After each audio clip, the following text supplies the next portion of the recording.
Thank you so much. Okay, good morning, distinguished teachers of Golden Schools Ibaka. I hope I pronounced that community very well. Please confirm you can hear me clearly. Yeah. Okay, so we'll be starting right away. I hope there's going to be more of a conversation than a lecture. So I'll be sharing my screen. You please confirm if you can see my screen at any point. So I'll be sharing the first slide, the first set of slides.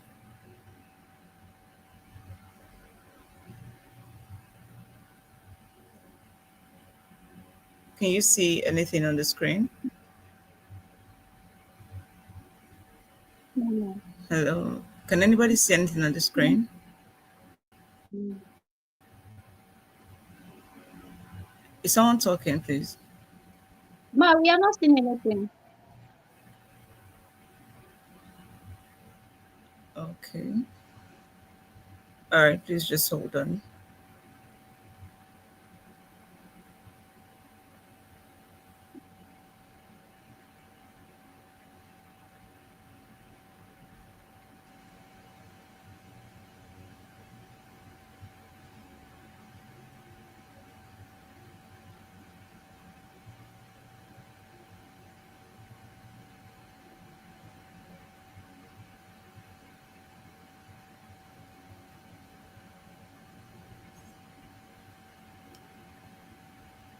Okay, if we can't get this sorted, I'll just go ahead and then I'll share with you later. But let's see if we can get it. Let me see if I can upload it.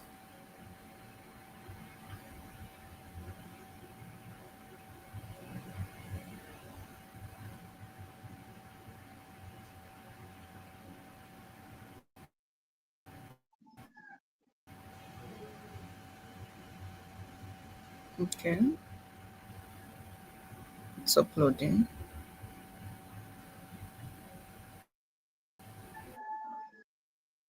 Okay, so while it's uploading, basically, my name is Alexander Comfort, as rightly introduced. I'm a clinical mental health counselor and I count it a singular honor to be in your midst this morning, or is afternoon, or your proprietor for the Campbell's selling. So we're also going to be having a case conversation. I hope we will be eager and willing to, contribute to the entire conversation. And so while we will be talking on things subclinical, like not closely linked to clinical concerns of mental health, I would also indulge us to, ask questions if we need to ask as regards clinical concerns of mental health and different concerns as it concerns children's disabilities, neurodevelopmental conditions, dyslexia, children who have difficulty learning, and all of that. So I would encourage us to ask questions if we would love to. Okay, so the the host, please do well to put up the slide. I just uploaded one slide, so please do well to put it up so we could share from there. However, while you're doing that, we could continue and then I'll share the slide later. Okay, beautiful. All right. So thank you. So is the slide visible to everybody now?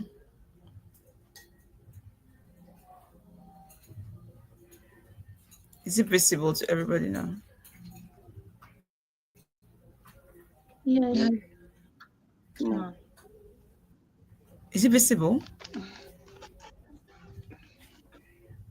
Yes, Yes. ma'am. Okay. Okay.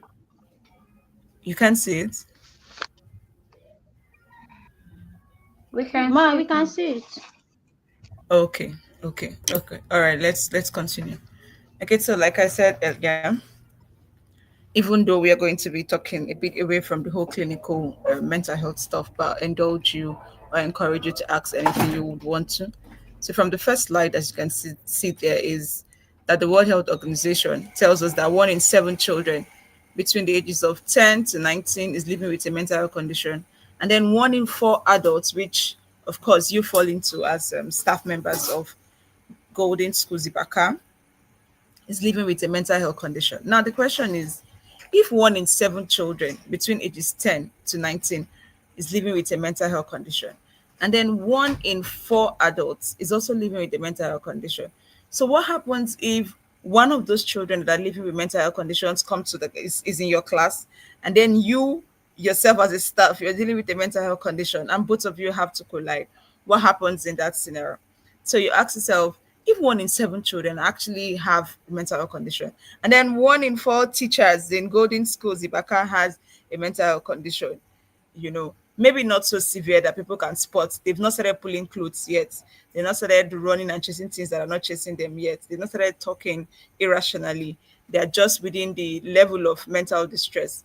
And so one of those kids and then one of you collide in the same class.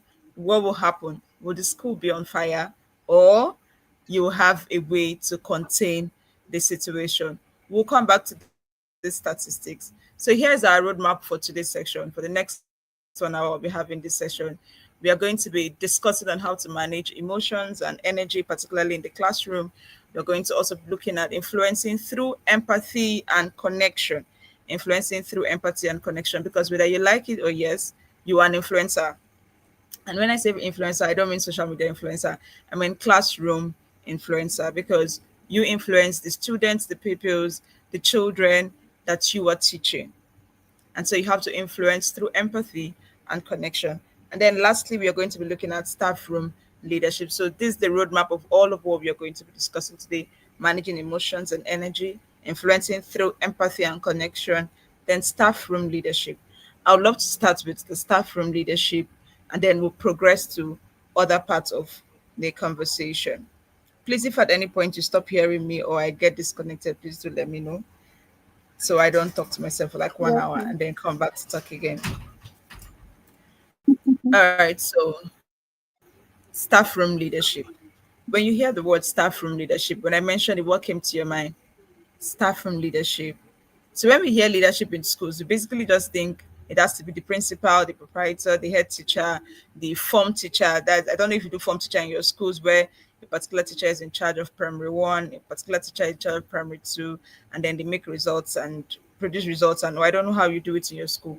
But then when we talk about staff room leadership, it is beyond the whole administrative role, where you have disciplinary teacher. We used to have that in my days in school. We would have labor teacher. We would have one teacher assigned to one administrative role to the other. So when we hear leadership in schools, our minds often jump to principals, vice principals, heads of departments. But in reality, leadership in schools doesn't only happen in offices. It happens every day in the staff room through the attitudes, words, and behaviors of teachers. So now I will leave us to answer this question. I can see two heads. So maybe the two heads will be the first persons to tackle this question, and then while other persons join up. So now this is the question. Two colleagues are arguing in the staff room. Let's say Dorcas and Etienne, they're arguing in the staff room about workload. Voices are raised, tension is building, everybody is, tense. As an emotionally intelligent leader in the staff room, as a teacher in the staff room present, not necessarily the most senior person. You're not the most senior, you're not the proprietor, you're not the principal, you're not the head teacher, you're not the form teacher of any class. You're probably one of the least employed. Let's say they just employed you this term. And then the question is, how would you step in? Remember, we said this is not a student or people conversation now. It's between two colleagues. Let's even assume these colleagues are the most senior, in the school. Let's say the principal and then the head teacher. So you walk into the staff room and they're having heated conversation. They are raising voices, tension is building. And then the question is, as an emotionally intelligent staff, being the least, I mean, in terms of seniority, in terms of employment, how do you step in? How do you redirect the conversation? How will you offer empathy? And then finally, suggest a solution focused pause. So I can see two heads. So the first side there, the guy I'm saying, let's hear your view. What will you do in this case? You walk in and you see your principal and your head teacher, or your proprietor and your principal having heated conversation. raising voices, tension is building. In fact, if you don't hold somebody, one person will slap the other. As an emotionally intelligent staff, what will you do? How will you step in? How will you redirect the conversation? How do you offer empathy so you don't end up siding anybody? And then suggest a solution focused pause. I'll be listening. Please do not Okay, tell us your name. my suggestion is that, please, my name is Teacher King Calvin. As a Okay. teacher, although you are the least among although you are the least among others, you still have the right to go with the respect. You will not just go as if you are the one that senior them, but you have to bring a point of respect, bring them together. You bring your own idea, and you make Okay. sure that you give them some principle of teaching academy, that it's not all about being a leader and leading in such a way that violence and chaos happen all the time. Okay. You bring peace among them, and from there you have to bring them aligned together. And on that part, I think solution can comes out. You bring both of them and you tell what this one do wrong, and you also tell what this one do wrong, and you now give the solution to each of them. Okay, if both of them you tell which does wrong, and don't you think they will think you're picking sides?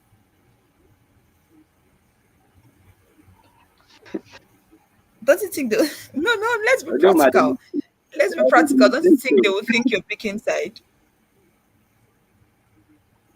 you may think so, man, Okay, do we have another person? Probably but your some other person contribution, could add to the conversation. You were saying something? Okay, ma. Okay, ma. I'm teacher Victory Etam. Okay, ma'am. Hello, ma. Can you hear me? I can hear you Okay. loud and clear. Please In a go ahead. situation like if I just if I something like that happen at that moment, what I need to do is to calm those people down. Then after Okay. calming them down, maybe after let me just assume it was a station or the people student to I will sit two of them down. Then Okay. so I will tell you to understand. I will just include everything and then make peace between two of them. Okay. Okay. Okay. That's Because very in every beautiful. place, Ah, you people are peace loving people. People are peace loving people. Nobody is saying they will add their voice and begin to shout, and so the school should just tear apart. Okay, that's beautiful. Sorry. nothing, ma. Okay, we'll just continue hoping that other persons in will join up. And so, it is important to note that healthy staff room culture equals healthier teachers and then equal healthier students, because whether you like it or yes, whatever happens in the staff room rubs off on the students. Whatever happens in the staff room, if you're quarreling with your other staff, it rubs off on the other students. Funny enough, the staff room usually no closer to the classroom, but then you will see the tension when you go to teach and all. So the staff room is more than a place to eat lunch or mark papers. I'll say that again. The staff room is more than a place to eat lunch or mark papers or bring earrings to sell for females or bring t-shirts and trouser pants to sell for males or bring shoes and socks and all of that. And it's not even a place for you to come, just share your family problem and the likes. But then psychologists describe it as a social emotional hub.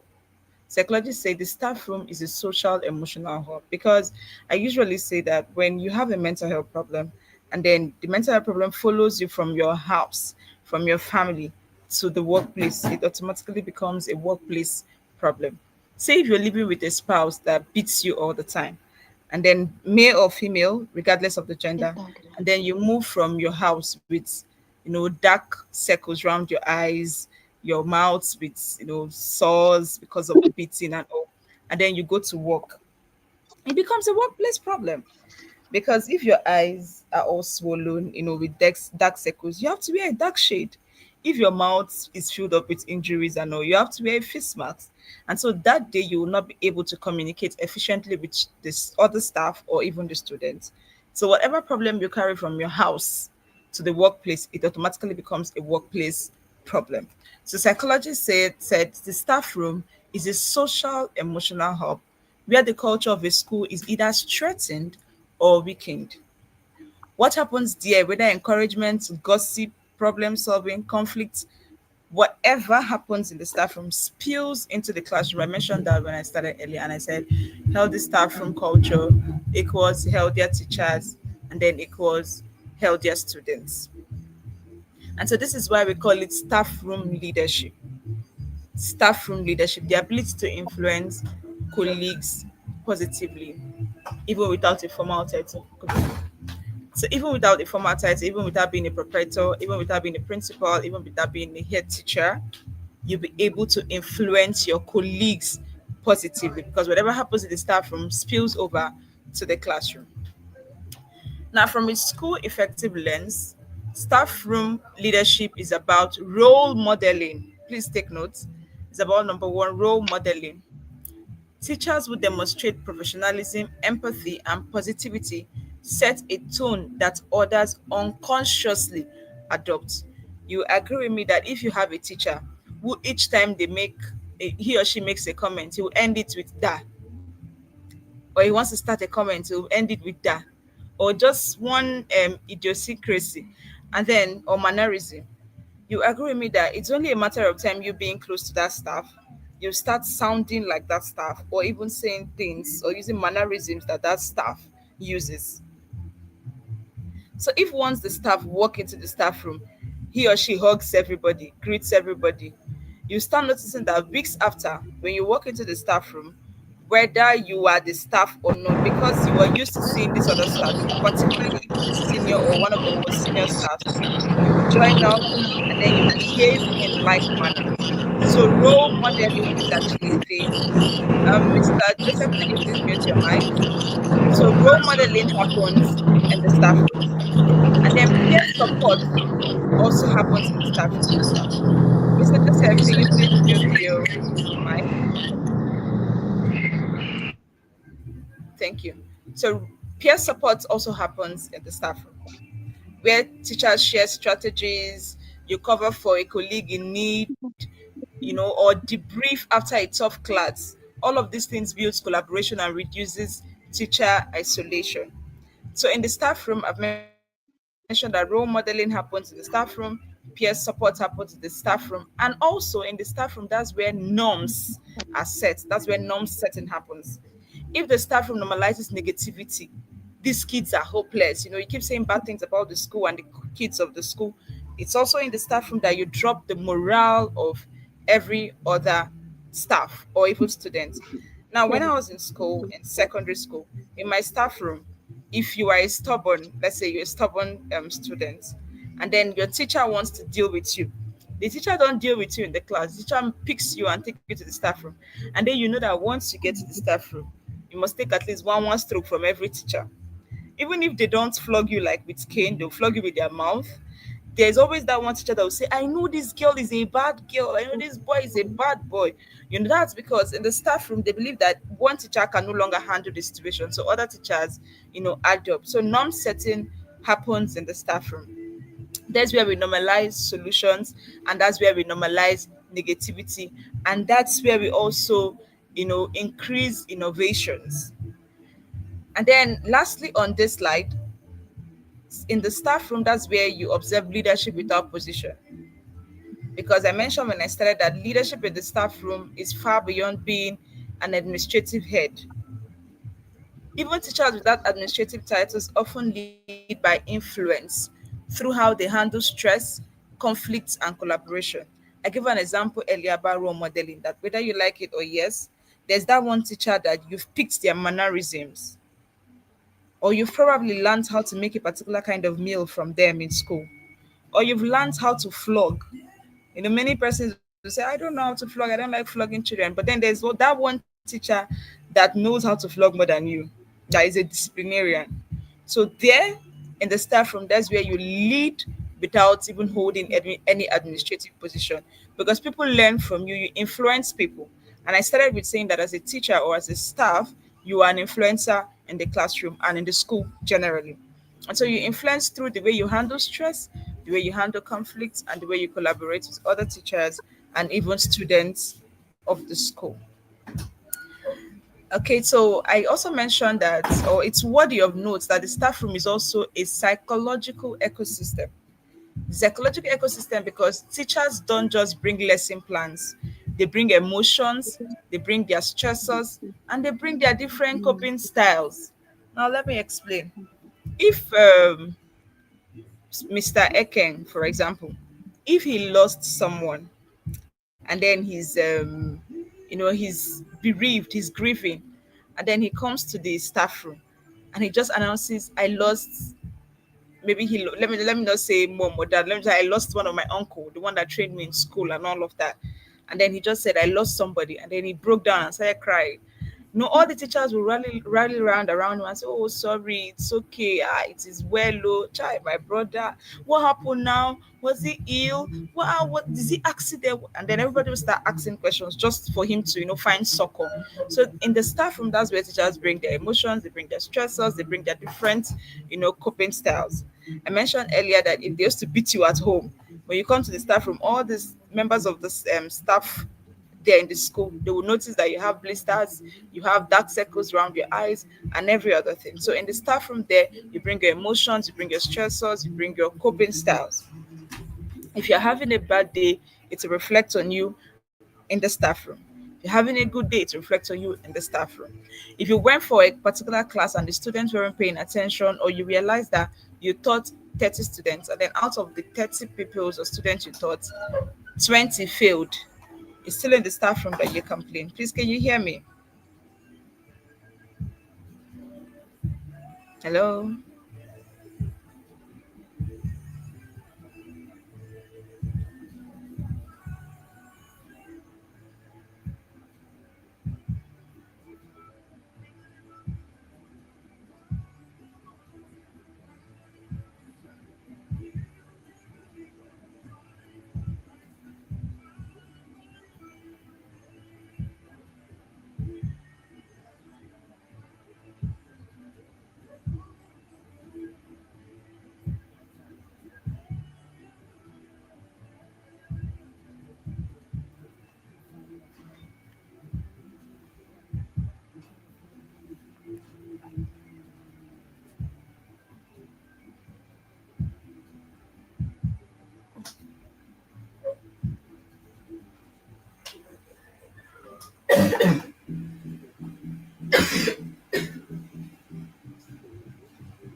Hello? Hello, Mr. Joseph. Yes, I'm here. Okay, what happened? Your server got disconnected or something? I can't tell, oh, I don't know, but I'm going to call them with my second phone to know if they're having a technological glitch or something. Okay, please do Sorry that and let about me that. know. I'm doing that right away. Okay. Except I can continue, since you are live and maybe they'll watch it, so we don't keep persons that will join live waiting. Let me just give me just a few minutes. I'll get back All to right. you. All right. Thank you.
Hebrew.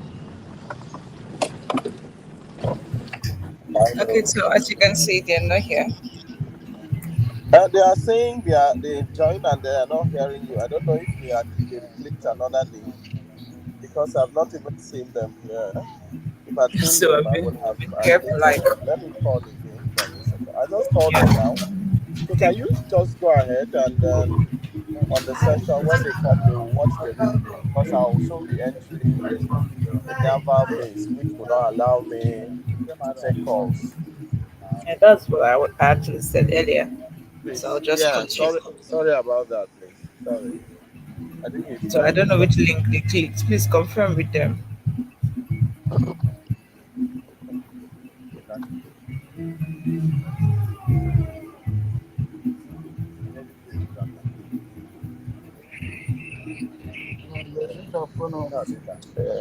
Kodam call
Okay, so since this is live, I apparently just wrap up.